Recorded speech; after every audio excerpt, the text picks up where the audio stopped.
Welcome back to Fringe Spirit, not your love and light podcast with yours truly, Trisha. And today we're going to talk about energetic hygiene.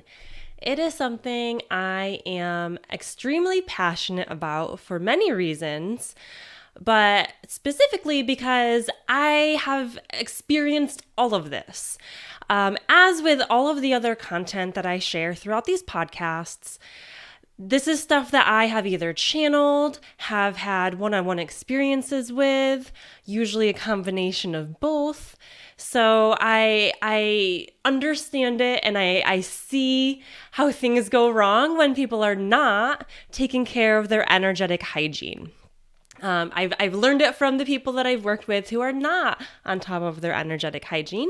And I myself, as someone who works with people one-on-one and in group settings, it is very important that I am on top of my own energetic hygiene. So it is very important for everybody, but especially those who connect with other people's energy in any capacity, those who do readings, those who do healing work, anything like that. It is super important. Also for empaths, because again, while this affects everybody, the way it affects you and how strongly it affects you, it tends to be stronger the more sensitive to energies you are, the more empathic and the more sensitive you are. So if you're an empath and you're feeling super drained all the time and very confused as far as, is this my energy or is this somebody else's? This is very, very, very important for you. Okay, so we're going to talk about what is energetic hygiene, why it's so important to be on top of your energetic hygiene, ways that we can prevent our energetic hygiene from deteriorating quickly, right? Work smarter, not harder. And then tools, tips, tricks, and ways to move the energy yourself without having to pay money to go to somebody else. This is all stuff that you can do yourself. So let's get into it. Okay. So what is energetic hygiene? Energetic hygiene, in my definition, from my perspective, is basically the health of our energy body, right? It just like our physical body and our emotional selves, like we do all of this work to take care of those areas, but we need to do the same for our energy body. So unfortunately, it's harder to see and pick up on these things where, when you're physically dirty, hey, like I need to go wash myself, right? I know I need to go brush my teeth because my mouth feels gross in the morning and my breath stinks, right? Our energy, because we're not taught about this from an early age and it's not ingrained into our daily routines, it's hard to incorporate something new into our routines, but B, if we're unaware of the energies around us that we can't always see with our eyes, it's harder to understand the depth in which energies affect us. But it is so important. So there's a lot of different things that are included in the umbrella for energetic hygiene. Things like grounding, right? So grounding is super, super important because we are here in this physical incarnation, in this physical body, this biological body on this physical planet, and our energetic bodies, our etheric bodies, we need to be grounded into this incarnation. Otherwise, we could just be floating away. And if we are very out of body often, which a lot of us are, I know a lot of people think things like out of body experiences or astral travel, things like that are like super woo and super niche and super rare. But it's not. It's very, very, very common to be out of body. I guarantee you have been out of body many times before, and you may even be out of body right now. I know for me personally, it has been a big struggle in my life, and being out of body tends to overlap with things like trauma because it becomes a very big, easy go-to coping mechanism when you're going through any sort of trauma, right? If you're uncomfortable or you're disliking what is happening in your physical reality, what's better in your mind, right? Or subconscious, to just pop out of it and escape it, right? It's escapism in a lot of ways. So if that is a coping mechanism, again, that's something we have to heal. But overall, it's being in our bodies, complete embodiment of our physical, right? Instead of having a disconnect between our etheric body and our physical body, but then also grounding and anchoring into this incarnation. We are here in this incarnation for a reason. We are here to have experiences, learn lessons, etc., etc. We cannot do that if we're not even here. And if you're not grounded, you're going to end up with a plethora of physical issues, emotional issues. Your energetic body is going to be pretty out of whack because you're not super present in your physical. And so we need to do a lot of grounding. It can be you taking a shower, taking a bath, right? In an ideal world, you would go outside and you would connect with Mother Gaia. You'd go for a hike, you'd hug a tree, you'd be barefoot all the time outside in the dirt, in the grass, in the ocean, in a lake, in a river, right? It's connecting with the world around you. If all of the material stuff went away, what's left? Go connect with that stuff, right? That's how you stay really, really grounded. And you can also do some visualization techniques as well, such as, visualizing the roots growing out of your feet or a grounding cord coming out of your root chakra and anchoring right into the very center of Mother Gaia. So grounding is extremely important. That's a component of our energetic hygiene. Working through cords, more so your daily cords. So I'm going to try and steer away from getting into the depth of, say, shadow work and healing work, because that not only is that a complete separate episode, it's honestly a totally separate podcast. I could go on for hours and hours and hours, but that's not what this is about. Although there is some overlap between the healing work, the inner work, the shadow work, and our energetic hygiene, that is not the focus here. So when I'm talking cords, I'm not talking your negative cords, the deep-rooted cords. I'm talking your everyday cords. So cords are these energetic connections that we make with other individuals. And there's different categories and different strengths, maybe, I guess you'd say. Different types of cords. The ones that are really important to just your day-to-day energetic hygiene are what I would call your everyday cords. They're not super potent, however, they add up. So perfect example of this is, say you go to the grocery store, convenience store, Target, wherever. You go somewhere, you have a brief interaction with the cashier. The cashier is, not in a good space. Something happened. You have no idea. She's not telling you. But what you don't know is perhaps her partner is ill, passed away. Maybe she just got a bad diagnosis. Maybe, she got fired from her other job or, had another loss. Something bad happened and she is in a very low vibrational, highly emotional place. We've all been there, right? We've all had those days. We've all had those weeks. We've all had those months. But you have this brief interaction with this cashier, and then you find, you're out in the parking lot, you're loading your groceries into your car, and it's like all of a sudden you feel like your mood shifts. And all of a sudden you're feeling really low. You're feeling very sad. Maybe you even want to just burst out into tears, right? Either way, whatever it is, your mood shifts, and how sensitive you are to that depends on the person and how aware you are of your own body and your own emotions and your own kind of neutrality ground. But you don't know where it comes from, right? And what happens is, because of this interaction with this cashier, you created this cord. It is not a super thick potent cord transferring energy, but it's an energetic connection just by having that interaction. And so now there's that cord with that person, and now you're feeling some of their crap. So think about how many people in a day you have even a brief interaction with. Now think about the state, the mental state, the place in their lives that all these people are at. Some of them you don't know because, again, they're the cashier at the grocery store. But maybe it's your boss. Maybe it's your coworkers. Maybe it's your friends who are going through a tough time. Maybe it's, some toxic family members. Vibrationally, if you're, here, for example, mid-level even, and you're, interacting with people that are lower on the vibrational scale, so to speak, as you, and you're creating all these energetic cords, you're going to be feeling all of their energy, but it's going to drag you down.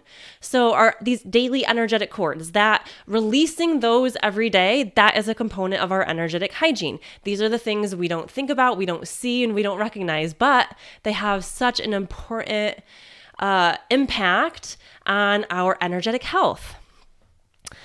Chakra clearing, cleansing, whatever term you want to put on it, right? So we've all, we know about things like Reiki, most of us, but there's limitless ways that you can clear out your chakras, your energy centers, right? And whatever way you choose, and we can get into some later on, maybe some of the methods that I use, keeping your chakras, aka your energy centers, clear is so important because, again, there's such an overlap between our energetic health and our physical health. So if our energetic health is not good, our physical health is also going to be affected. And we know that a lot of us, if we do any work with our chakras, we know that if we are lacking confidence and empowerment, it's in our solar plexus, and we probably have gut issues, right? Or GI issues. And it's very easy to see that overlap if you really pay attention. So we need to make sure our chakras are regularly cleared out. Things like hooks. That's another thing. It's kind of, similar to cords. Hooks are kind of when you have that feeling of attachment or need for someone that you view almost as higher than you or has something or an ability that you don't have, where you feel that basically disempowerment within yourself and you feel like you need them. So these, people who quote unquote hook you, right? They place these hooks in you. 90% of them are not doing it intentionally. It's their own reasons, right? Whether it's because they have a business and they need to have their business run, so they need clients, things like that. But it's usually not intentional. It's usually not someone like out to get you. But often it can be from your healer, right? If you have a healer that you go to regularly and you have that feeling towards them of, I could never heal myself, I need my healer. I rely on them. I need them. I'm attached to them. Maybe it's your healer. Maybe it's your chiropractor. Maybe it's your acupuncturist. Maybe it's a teacher or a guru or, something like that.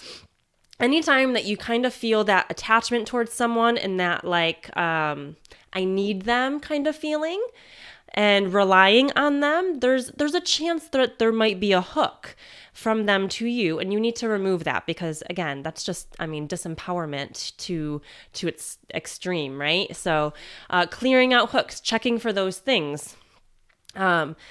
Things like just stagnant energy, right? Everywhere we go, there's energy. Every item around us has energy. This remote has energy. My phone, lots of energy, right? There's every item, every human, every living being that we can see has energy attached to it.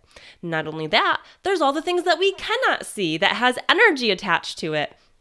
So wherever you go, there's energy. And it can just stick to you for a variety of different reasons. And, even think like when you go into like a hospital, right?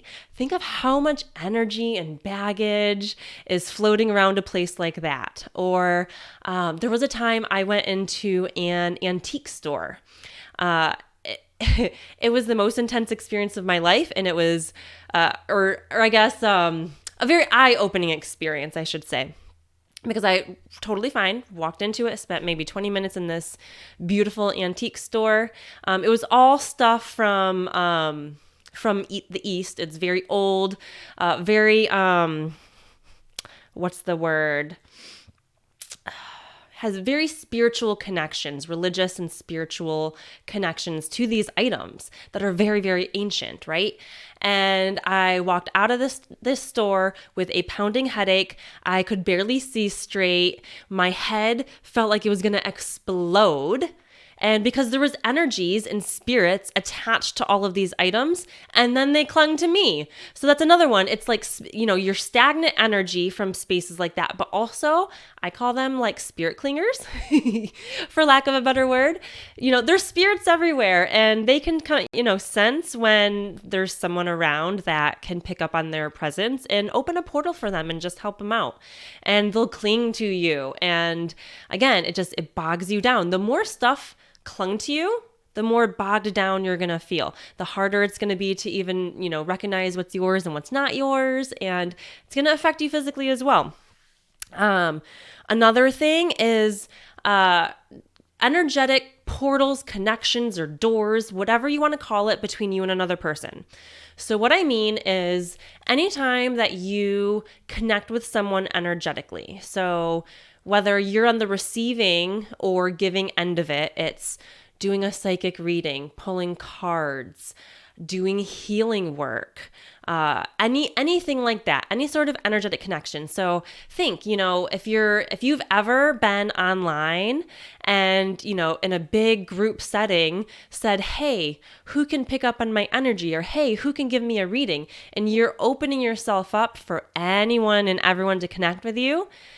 That's, in my opinion, not the best idea, because now you have all these energetic connections. And if you are not aware to close off those connections, and those people do not have a good process to close off the energetic connection, that energetic connection is going to stay open. And so that means it's almost like a portal between your energy and someone else's energy. And so anything attached to them or hanging out over there can transfer over to you. So it is very, very, very, very important, and I cannot stress it enough, that when we connect with other people energetically, and especially if you're a practitioner, there has to be a process. You have to trust that person that they are cleansing themselves and clearing themselves, because as soon as that energetic connection is made, anything can transfer either way. And I've seen it dozens and dozens, if not hundreds of times.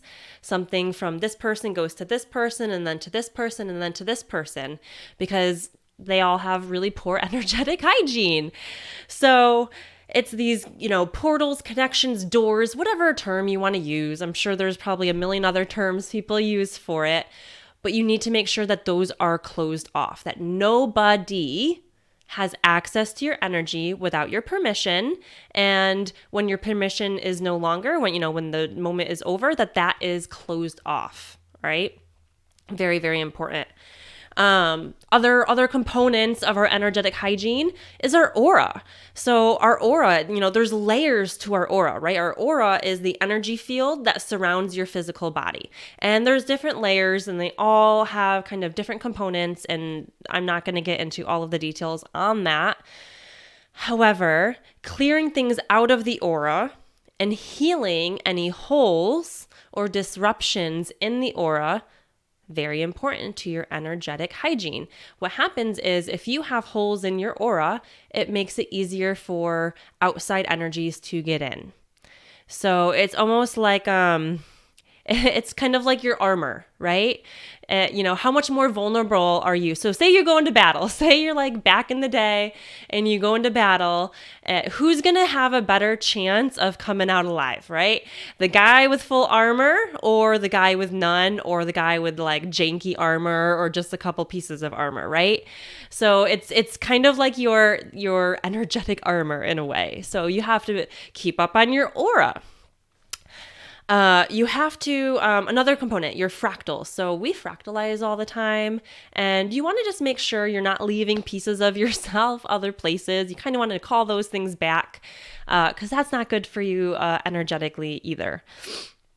A big thing, so then I'm not going to get into detail on this one either. All of these subjects could be their own podcast episode, honestly, but entanglement.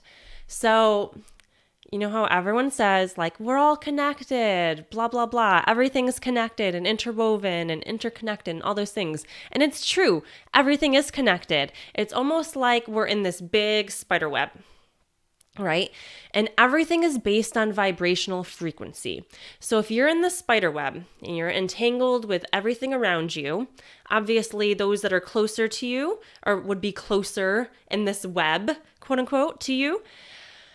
But as soon as someone in this web has an emotion, a feeling, something that vibrationally matches you, it almost creates a magnetism, and it sends it like it's magnetic to you, and you can receive it. So you, not only is it cords between people you had interactions with, but it could be very this is a lot of being an empath is, you're picking up on energies from other people that you don't know, right? The collective, the nature spirits, right?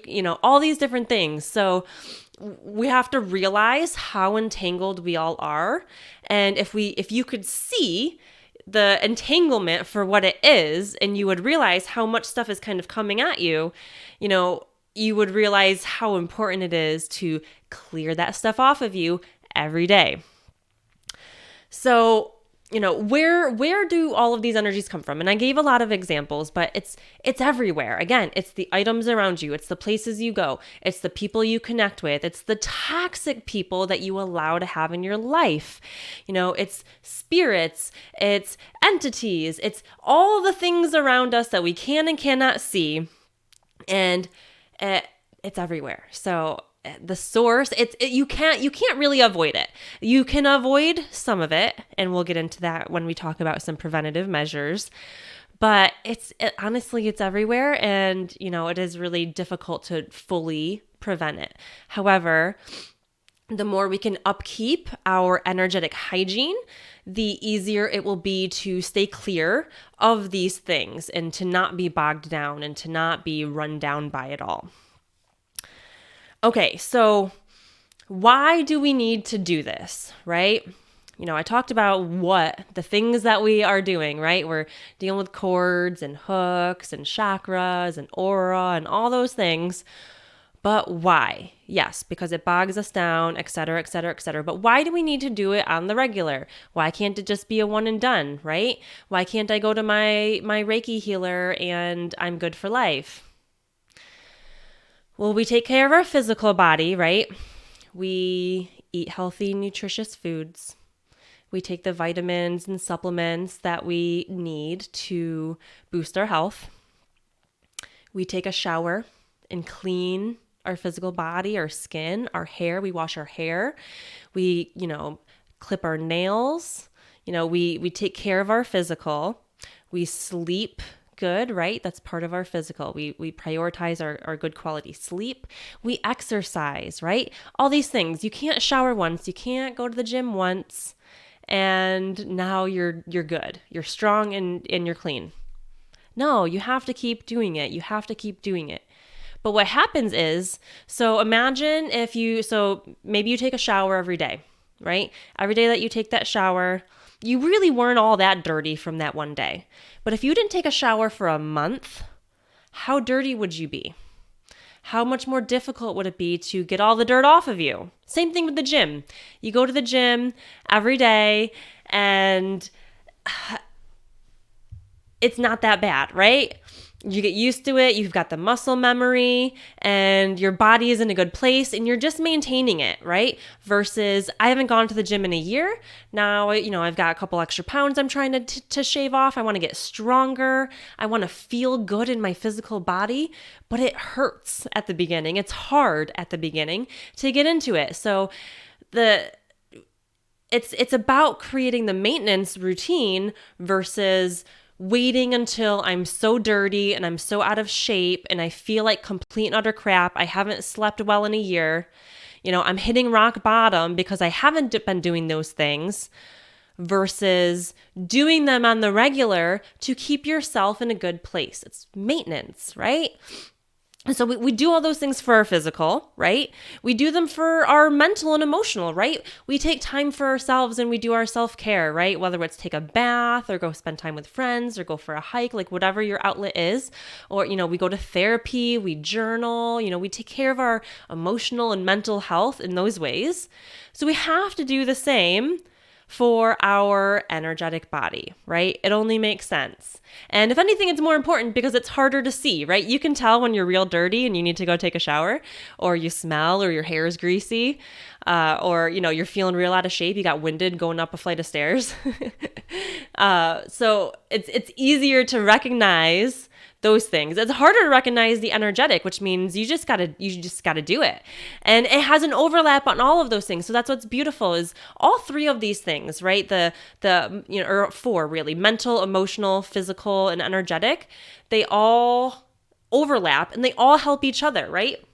When you go to the gym and you exercise, you are taking care of your physical body.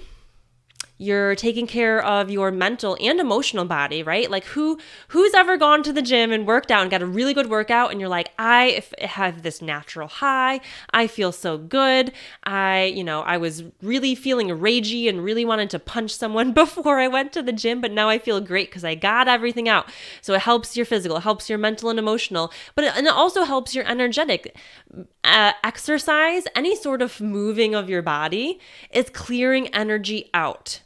And that's also why it's helping your mental and your emotional. So a lot of these things, if you're very intentional about it as well, you can, multiple birds, one stone, right?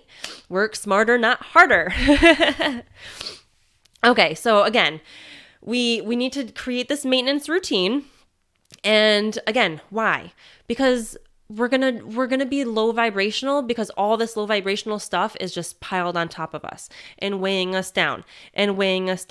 And it then becomes very difficult, like I said before, to discern, is this emotion mine or is it the cashier that I met earlier today? Is this physical pain mine or is it my brother's who just had an injury, right? If we're not clearing all of this stuff out, clearing off these energetic connections, finding our own baseline and having a healthy baseline, it can be nearly impossible to recognize what's mine, what's not mine, which is why empaths, especially empaths, sensitive people, whatever word you want to use. I mean, I'm not a big identifier type person, but if you're sensitive to other energies, right? An empath, a sensitive, they pick up on different types of energies, right? You may pick up on the emotions of another person. You may pick up on the physical ailments of another person, right? Maybe your best friend is pregnant and you're feeling the morning sickness, right? Things like that. Someone, you have a friend, they broke their leg and your leg is throbbing. Or you have a friend and they just, broke up with their boyfriend or girlfriend and they're, having a really hard time and you find yourself having a hard time not crying for no reason, right? Because you're feeling what they're feeling. Some empathic or sensitive people feel the energies of Mother Gaia, of the elements, of the elementals, of the environment, of the collective of humanity. It may not be individuals, it could be everybody. So understanding where our baseline is, if you don't know your baseline, if you don't know you, you can't know other people. So empaths really, really struggle when they have not done their healing. So again, this is not a podcast about shadow work. However, there is overlap because the more unhealed you are, a big part of shadow work, in my opinion, is learning who you are. Underneath all of the programming, underneath all of the trauma, underneath all of these false senses of self that were created during childhood and these self-limiting beliefs and all these things, right? It's learning who we are. And if you have not done any of the healing work or inner work or shadow work, whatever term you want to put on it, it becomes very difficult to know what's yours and what's not, because if you don't know you, how can you know if an energy around you is yours or not, right? It can make things very confusing and very, very difficult. Empaths are also just naturally just very open. So the more open you are, the easier it is for those energies to come in and affect you, right? When you're having a conversation with a friend or a loved one and they are pouring their heart and soul onto you, right? They are getting it all out, right? Which is good for them. And it's fine for you as long as you have proper boundaries, right? If you don't, then you're absorbing all of that, right? Excuse me.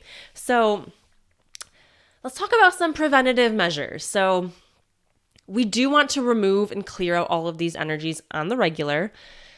But again, work smarter, not harder. So if you can prevent, if say, 100% of the energies that are affecting you today, if 50% of that could be prevented, that means there's only 50% that you then have to remedy on the daily. That sounds a lot better to me, right? It sounds quicker. That sounds easier. Sounds like I'm going to have more time in my day if I don't have to clear out all this other stuff, if I can just prevent it, right? So preventative, a lot of it really comes back to boundaries, like I was talking about with the empath issue. And, boundaries there's many different types of boundaries, right? You have your physical boundaries. Who and what do you allow to be in your physical space? To touch you physically, hugs, right? Think, when you were a kid, or if you have kids, if, your parent ever said, go hug that person, but everything in you was like, I don't want to. Like it was a personal or a physical boundary for you to not want to, physically touch and hug this person, but then you were forced to, right? And how gross did it feel when it was not something you wanted to do, right? So physical boundaries, what do you allow in your space, what you allow in your home, what you allow around you, and what you allow to touch you, who and what, right? Then we have our emotional boundaries, right? That comes back to the kind of dumping sesh with your friend we were just talking about. So it is up to you to determine how much you're going to let someone else's emotions into you, right? And you get to put the limit on, typically, if we're in a good space, it can be very easy to have those energetic boundaries placed for these emotional situations, to keep the emotions out. If we are very solid in ourselves, and we can have compassion, but there's a difference between having compassion and overly wanting to give yourself to help them, because then it's almost to your detriment, where you're like, I would do anything to help them. Then what's that going to do? If that is a subconscious belief or thought in your mind of I would do anything to help them, and that's not a bad thing. I'm not saying to not have compassion, but when you feel that way, you're opening yourself up, because what's going to help them? Letting them get rid of all their shit, but where's it going to go? It's going to go to you, right? And then you're going to be bogged down and they're going to feel great. Right? And then there's the emotional boundaries when you have kind of the toxic friends who are just dumping, and they're just toxic about it, right? There's a difference between like someone venting or going through a hard time and that toxic woe is me bullshit of I'm just going to dump all of my shit on you and then walk away, right? So it's up to you. You get to decide what emotions get to be around you and get to be in your space and that you get to deal with. And also when you're in the space to deal with it, right? You get to say, I'm not in the space for this, or I do not have the capacity for this. If you're having a bad day yourself, you are not someone that can hold space for someone else's emotions, right? It is very difficult to keep those proper boundaries up with your low also. So what emotions and when, right? That brings us to time. We choose to allow into our energy and into our space. Then you have time boundaries, right? You get to choose what you do with your time. You get to choose, do I have the capacity to do this right now? Do I want to do this right now? If you have a friend who's constantly asking for this and that, and you're just a yes, yes, yes person, and you don't know how to say no, right? That is a boundary that you need to recognize. Because the more that we are giving in and we are not holding up these boundaries, we're just taking on other people's shit left and right. So you get your time, sexual boundaries as well, right? I mean, that's a big one because the energetic exchange and connection through sexual interactions is very, very potent, way more potent than your conversation with the cashier at Target. So sexual boundaries as well. What do you want? When do you want it? Saying no, having consent, things like that. And material boundaries as well. And, this is just overall for empaths, just in general. But your material boundaries, right? You can, let someone borrow your stuff, right? Think about if you let, a friend borrow your car every day because they don't have a car, but they're really low and then they give you your car back and now your car feels like crap. So we have to have proper boundaries. And again, that will help us to determine what's ours, right? If we're placing up these boundaries to keep other people's stuff at bay when we choose it, it allows us to really learn us a lot easier. Okay.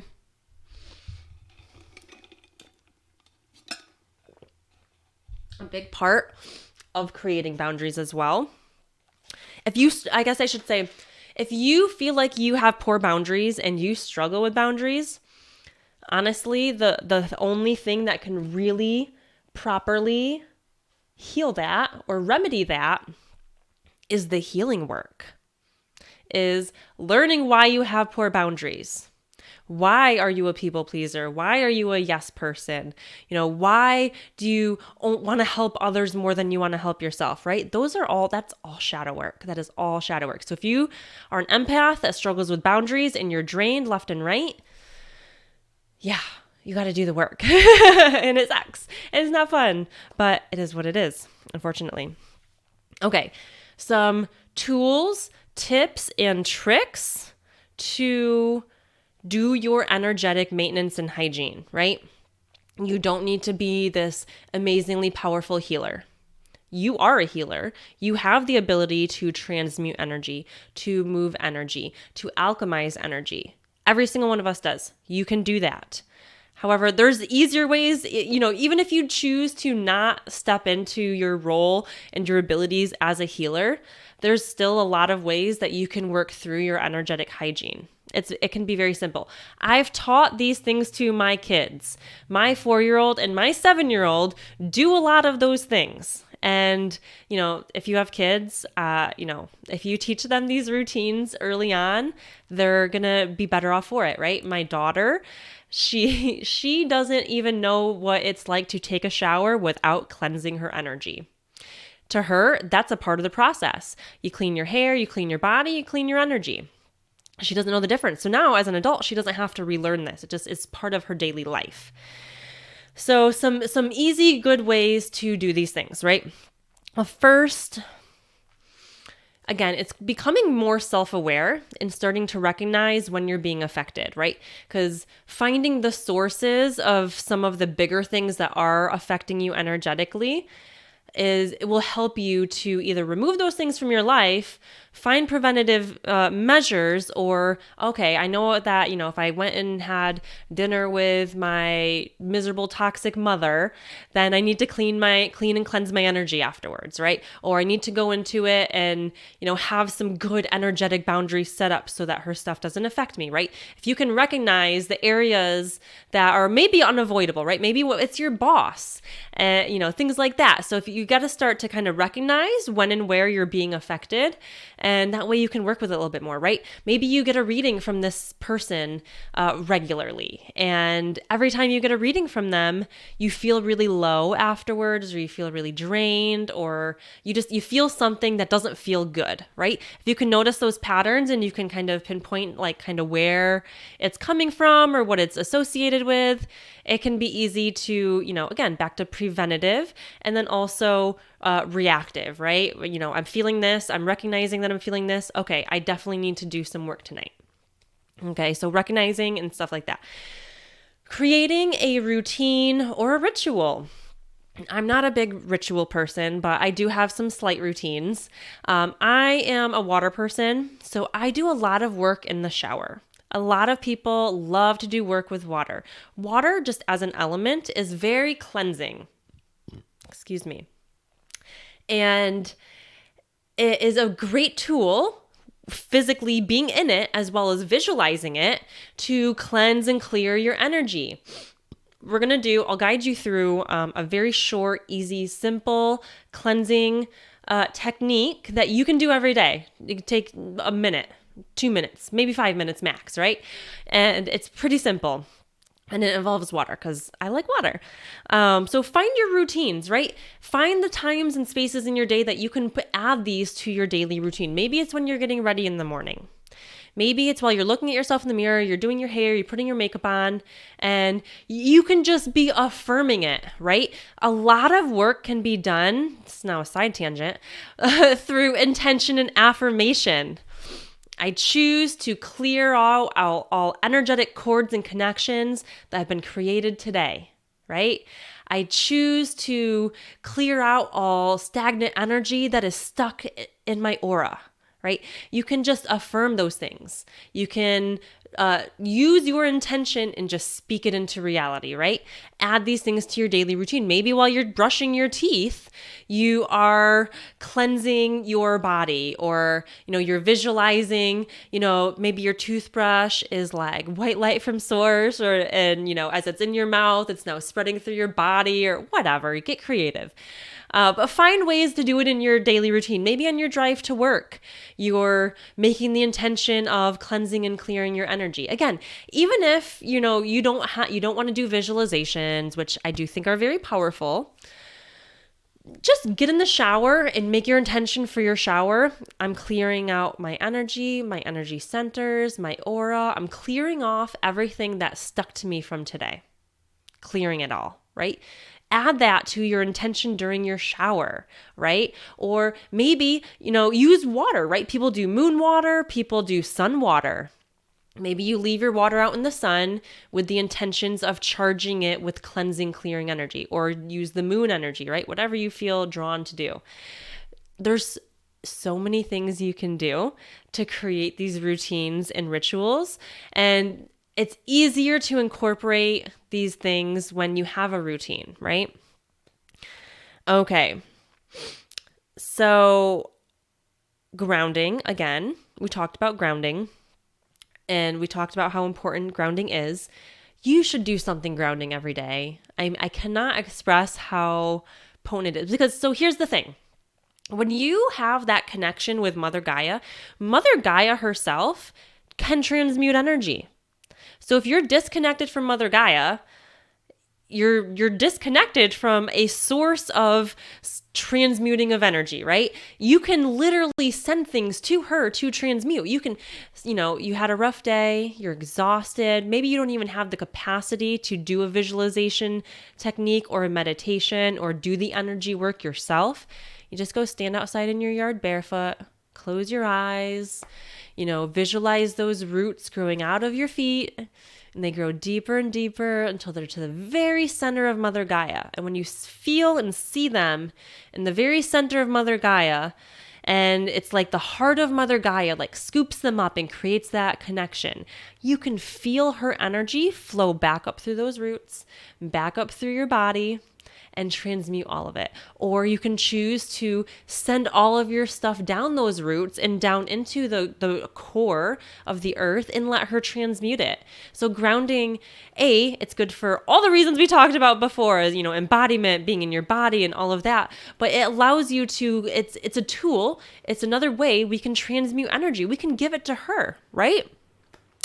Pulling cords daily. We talked about cords. So that is super important, and it can be through intention. It can be through speaking it into reality. It can be through visualization. When I clear out my cords for the day, so first of all, I clear cords multiple times a day, especially if I go and do like a live on Facebook, or I do something or a Zoom event where there's a lot of eyes on me. And, a lot of attention on me. I have to clear all these cords when I'm done, because that's a lot of energy, right?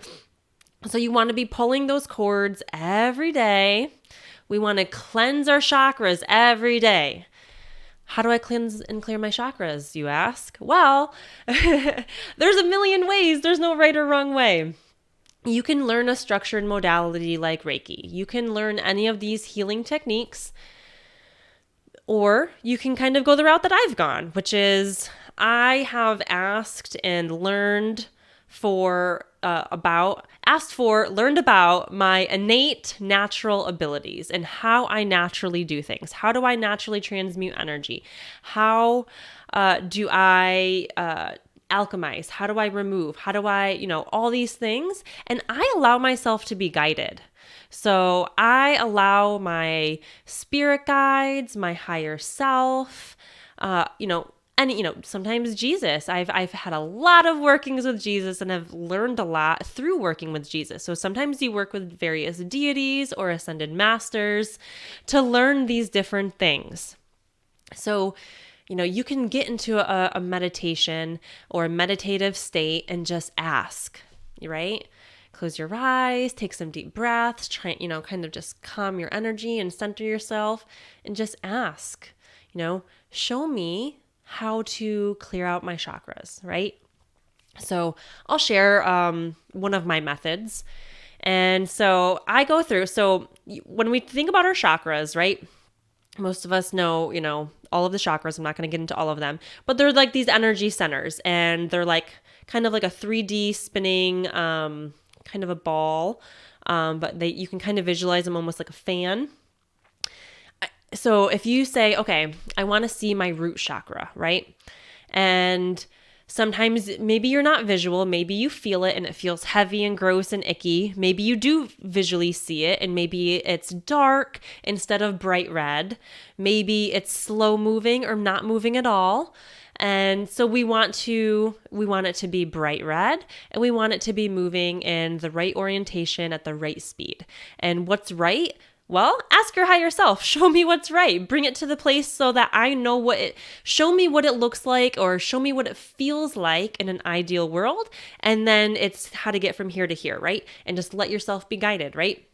So I use balls of energy. So I make sure that I'm connected with source right in through my crown so that I have an energy source flowing into me so that I'm not kind of draining myself while I'm doing this, especially when I'm doing it on somebody else. And so I literally visualize a ball of white light in my hands, and then I visualize, so say it's the root chakra, right? I take that ball of white light and I place it inside the root chakra. And then it's almost like I go inside it and I look around and see what's there, what needs to come out, what needs to be pulled out. But a lot of times just that ball of white light will clear things out yourself. Another method that I'll use is I'll go to the chakra that's got a lot of energy trapped inside of it, and I pull the energy out. And some people will use kind of like a vacuum, almost like you're taking like a vacuum hose and you're putting it right up to the chakra and you're just sucking that energy right out.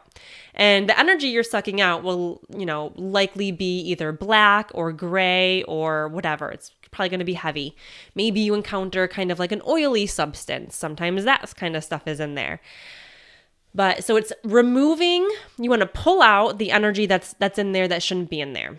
I also use I use like the visualization of a bottle, and I'll take like the bottle and I'll bring it right up to the chakra and I suck the energy into the bottles, and then I transmute the bottles because I don't want to just leave that energy. I want to transmute it and send it away. And then you want to heal what's inside. So then you're inside, you pulled everything out that doesn't need to be in there. And then you go in and say, like, what needs to be healed in here, right? Where is this energy coming from? And this is where we kind of border from, the shadow work side of it, because you may encounter inner child energies in a chakra or things like that. But it could just be energies from another person, right? If you did all of your shadow work, if you dealt with a lot of the root causes to why these energies end up in your chakras, then chances are you're just removing your day-to-day energy, and it'll be pretty quick and pretty seamless, and it won't take you a lot. But again, think just like going to the gym. the whole process, right? At the beginning, it's really hard. Just like at the beginning of your healing journey, it's really, really hard. But once you get the swing of things and then you get to maintenance mode, right? So you did a lot of the back end healing work. You did the inner child work. You did the past life work. You did all of the reprogramming, right? You addressed your triggers and all of that. And now you're in maintenance mode, right? That's when, you've been going to the gym for a year. You've gotten your body to a place you want it to be. You're feeling great. And now we're just maintaining. It is so easy when you're in maintenance mode. So there's a lot of ways you can clear out your chakras. You can even use things like a pendulum, and say, put it over a chakra and tell the pendulum like, okay, we're going to heal it. And the pendulum may swing and swing as it's clearing out the energy. And then when the pendulum stops moving, you feel that energy shift in that chakra. You can use crystals. You can lay down and place crystals on your chakras, right? You have to have the intention behind it. You can't just take a pendulum or take some crystals or take some oils and just throw them on you and just hope for the best, right? You have to believe that they work and you have to put the intention into it, right? As I place this stone on my heart chakra, I choose to heal my heart chakra, clear out any stagnant energy, etc., etc. So chakra work, again, there's no right or wrong way. And even things like I was saying before, exercise, physically moving your body will clear a lot of energy out of your chakras and out of your body just naturally as it is. So that's that's such a good hack because, it, helps your physical, helps your mental, emotional, and then it helps your energetic. So, that's your chakras. Again, healing your aura. There's a million modalities. There's a million ways you can do it. Again, I've kind of just worked with my higher self, my spirit guides, some ascended beings, and worked through how I choose to heal my aura. But my method has always been, show me how, right? There's no right or wrong way. There's no, I have to do it in this very structured way, or it's wrong, right? Make the intention, I'm choosing to heal my aura. Show me what needs to be done. And just follow it.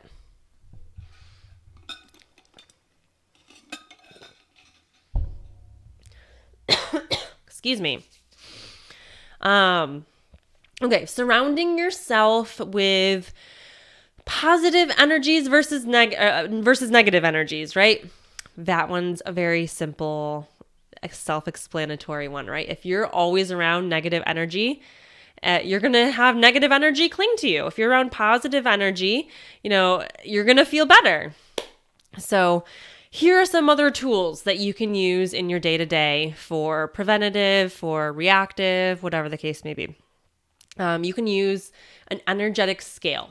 So if you've done a lot of the shadow work, you've done a lot of healing, and your vibration is doing really good, right? Like you've cleared out a lot, you're very intentional with where you spend your time and energy. And so your vibration is probably higher than your average person. And then you find you go out into the world and you're bogged down by everything else. It can be really difficult to stay up here when everything around you is down here, right? So if you're finding yourself in situations and scenarios and interactions with low vibrational people or places and you can't really avoid it, maybe it's your job, maybe it's your family, whatever the case may be, maybe you have to go out to the grocery store to get your groceries, right? Before you go into those scenarios, visualize your vibration on a scale. So literally close your eyes, visualize a scale. Almost, for me, I kind of think of like a thermometer. I think of more a vertical scale. And I say, show me where my vibration is. And again, you'll see where it is. And then lock it. Say, I choose to lock my energy right there. Meaning it cannot dip. Meaning no matter what is around me, no matter what, wherever I go, I'm locking it here so that it cannot dip. Because low people are not so likely to meet you here. We as higher are more likely to come and meet them down here. So you really want to make sure you try and stay up here. So visualize your vibration on an energetic scale and lock it there, right? I'm telling you, if you believe it, it will work. I guarantee you. White light bubble. This is a common one, and you can use any color really. But a lot of people will, visualize themselves surrounded by this big bright white bubble, and this can be a preventative thing. A way that can be more reactive to kind of clear and cleanse out can be just visualizing the crown of your head opening right on top of your head, and you visualizing that bright white light from source coming in right in through your crown, and then come through each chakra one by one, spreading through your whole body and going right down into Mother Gaia, cleansing everything out. You can use the violet flame. So again, it's similar to using white light energy, but it's a violet flame energy. You can use breath work, right? Breathing in, right? I breathe in. On the inhale, I'm bringing in beautiful, healing, high vibrational energy from source. And on the exhale, I'm pushing out all of the toxicity from my body, right? Or whatever. There's a million breathwork techniques. Obviously, I don't know them because that's just one that I made up and is not really a breathwork technique. It's just something that you can use with deep breath work, right? I do this with my kids. When my kids are going off the wall or even, have a tummy ache or a headache or are feeling sad, I do this with them. I have them take some deep breaths, pull the energy in through their crown. On the exhale, spread it through their body, release everything that is feeling gross, and almost every time they feel better, unless they're just being too stubborn to try. But usually they give it a whirl. Other tools that you can use your spirit guides. You can use your spirit animals. You can use angels to help you with these things, right? You're not on your own, right? They want to be tasked with stuff. Give them something to do. They want it. I'm telling you. So here's an example. So I clean houses for a living, in addition to what I do with Fringe Spirit. And there was a house that I would go to regularly, every 2 weeks. And every time I'd go to this house, there was lots of low vibrational energy in the house. There were entities there. I could see them. I could feel them. However, it is not my place to clear stuff out without permission. That is a rule and a moral for myself, and I think it's very important. That's a side tangent, but I'm not going to do anything to somebody's house or space without permission. So every time I'd go to this house, I would end up leaving. By the time I would leave in just a couple of hours, I would have a migraine. I would be so irritable. I would be a mess. I would be nauseous. My head would hurt, and I just would be angry, and I would feel like crap. And I would be super low. My mood was severely affected. And, this was years ago, and I didn't have tools. I didn't really know what to do. So I remember I pulled into the driveway one day and I said, "Spirit guides, whichever one of you I can task with, I want you to keep these energies from affecting me while I'm in this house. Whatever you got to do, I do not want these energies to touch me." From that day on, I never had to do anything. Nothing ever touched me. Nothing ever affected me. I'd see it over there, but it never affected me. So use the things around you. Use the resources available, right? They are there to help you, but they're not necessarily going to help you without asking. So ask for help when you need the help. Again, things like crystals, salt, if you're, into things like that, your Palo Santo, your sage, you can use sigils, you can use frequencies, right? I swear by binaural beats. I sleep with them. I meditate with them. I listen to them in the morning to kind of get my vibration up because I am not a morning person. Frequencies are so important because if you play a frequency, you're likely to kind of match that frequency. So whatever the intention is, because every frequency has a different effect. And so whatever your intention is, you find the frequency that matches. So I love binaural beats personally. I sleep a million times better with them, everything. Use the elements. That's another one. So like I was saying with using the water, right? Water is very cleansing. So I use water to cleanse. And just think about what water does, right? So if you had, say, like a pitcher that was dry and just had some dirt on it at the bottom, but it was like has been there for years and it was stuck to the bottom, and like you dump it upside down, but none of the dirt comes out because it's just stuck to the bottom because it's been there for so long. It's caked on there, right? If you put water in there and shake it up, you're probably going to dislodge some of that dirt. So if that dirt was low vibrational energy that was very stubbornly stuck in a chakra or a part of your body or your aura, imagine what water would do, right? If you think even just like our physics here on Earth and translate that into the metaphysical and just use that, granted, you can go beyond the physics we have on Earth, but it's an easy way to do energy work. Just think of, what would you do to clear out stuck energy, right? You'd maybe add some water to it and shake it up. Or, maybe you like fire and you want to take your crappy energy out of you and throw it in the fire and let it burn off and transmute.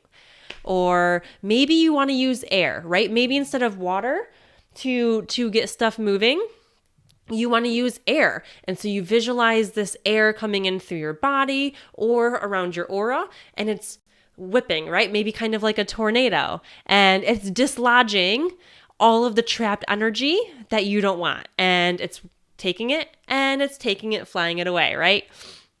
And then earth, right? As the other element, grounding. We already talked about the way that we can use that. So get creative and use things like the elements. They're very, very easy and they're very, very potent because, again, it's like that tie between etheric and metaphysical work that's kind of more higher dimensional and bringing it into this physical reality. Because at the end of the day, we can heal and work through our etheric body and our energy body, but if we're disconnected from our physical, you're not going to feel the effects in your physical body as much. And of course, we want to feel better, right?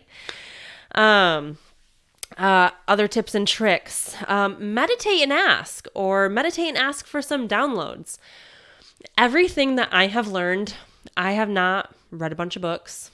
I have not taken classes and courses. I don't really listen to external people talking about this kind of stuff. I've done a lot of meditation and I've received a lot of downloads, but I received those downloads because I asked for them, right? So if you get yourself in a nice meditative space, ask for downloads on the things you want to know and learn how to do. I would like a download on how to clear my energy, right? On how to transmute energy, things like that. So whatever you're looking for, whatever you want to learn or to expand your knowledge on, just ask for it. It's that simple. And, again, you can work with these deities or ascended masters or interdimensional soul family members, other versions of yourself, which is one of my favorites, and just get creative. But at the end of the day, know and recognize that this is all part of being human. Just because it's not been ingrained into society up to now does not mean that it's not just as important as our mental health and our physical health, right? How much are we ingrained into working on our physical health? And, at least nowadays, more so with our mental health than maybe a few decades ago. But we need to also be working on our energetic health because it's also going to help the physical and it's going to help the mental and emotional. So it's all intertwined and it's all related. And you can work on your physical health all day long. But if you're not addressing some of the energetics, you're never going to feel completely well, right? Maybe you take all the supplements, you go to the doctors and get checked out, you exercise, you eat well, you get good sleep, but you still have aches and pains, you still have GI issues, you still have headaches or whatever the case may be. You have these issues that you can't seem to figure out why. There's probably an energetic component. Same thing with your emotions, right? Maybe if you haven't done the deep healing work and cleared out the energy that is feeding these emotions, right? The emotions maybe of like lack of confidence, right? If you haven't, dove into where that comes from and cleared out that energy and healed that, it's going to be very difficult to kind of talk confidence into yourself, right? So I love energetic hygiene. I think it's very important. Like I said, if you could see how much stuff transfers from one person to the next, to the next, to the next, to the next, you would understand that there's nothing more sacred than your energy. And who you allow into it, who you allow to connect with it, is so important. You have to make sure that there is trust there and that they are doing their energetic hygiene and that you're doing your energetic hygiene as well. All right. I hope that this helps. I hope that you guys feel confident to go tackle your energetic hygiene. And as always, let me know if you need anything. You can come and find me at fringespirit.com. You can find a link to our wonderful group and you can connect with us there and you can find a community. So thank you and have a good day. Bye.